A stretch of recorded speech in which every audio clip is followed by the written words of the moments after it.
Jakarta. Kita beralih ke informasi lainnya. Pemirsa, Menteri Pariwisata Arief Yahya memastikan bahwa kenaikan nilai tukar mata uang Amerika Serikat terhadap rupiah ini tidak mempengaruhi kedatangan wisatawan mancanegara ke Indonesia. Justru kenaikan dolar tersebut menguntungkan bagi wisatawan mancanegara. Sementara itu, di Banyuwangi, Jawa Timur, sejumlah pengrajin tahu mengaku bahwa mereka tidak terlalu terpengaruh dengan kenaikan bahan baku kedelai impor karena selama ini mereka sudah terbiasa untuk menggunakan bahan baku kedelai lokal.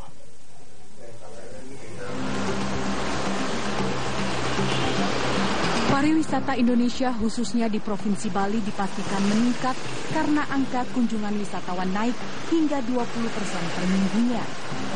Kondisi ini paling dirasakan usaha jasa perhotelan di kawasan wisata Kuta sejak dolar menguat hingga menembus angka Rp14.000. Tamu wisatawan asing meningkat antara 15 hingga 20%. Hal itu dikemukakan oleh pengelola hotel di kawasan Kuta, Teddy Tantra. Umumnya, tamu yang lebih banyak datang merupakan wisatawan asal Australia, meskipun Australia tidak masuk dalam daftar negara bebas visa.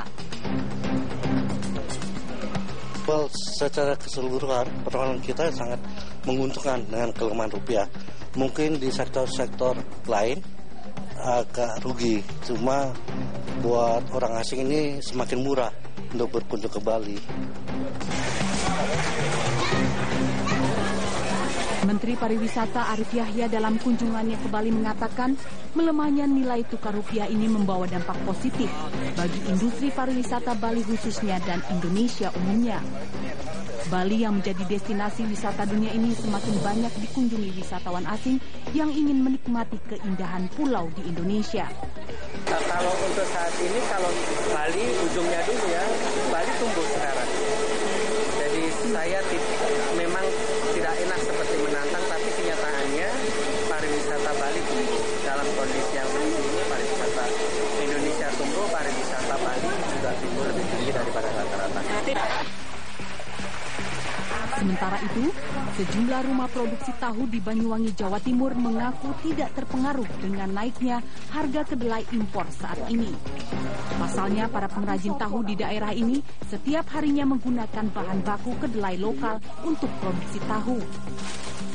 Selamat, pemilik salah satu rumah produksi tahu di Kecamatan Tegalimo ini mengaku sudah sejak lama menggunakan kedelai lokal untuk bahan produksi pembuatan tahu di tempatnya. Selain harganya dinilai lebih murah, jumlah ketersediaan kedelai lokal juga cukup banyak. Tak hanya itu saja, daerah tempat Selamat tinggal merupakan salah satu penghasil kedelai lokal terbesar di Banyuwangi. Ini kenapa, Pak? Ya karena kedelai impor sulit di desa ini.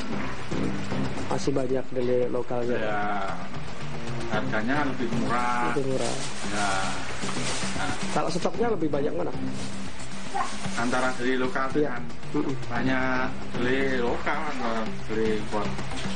Meskipun Selamat mengakui terdapat perbedaan dalam proses pembuatan tahu antara kedelai lokal dengan kedelai impor, namun hal itu tidak jadi masalah bagi Selamat.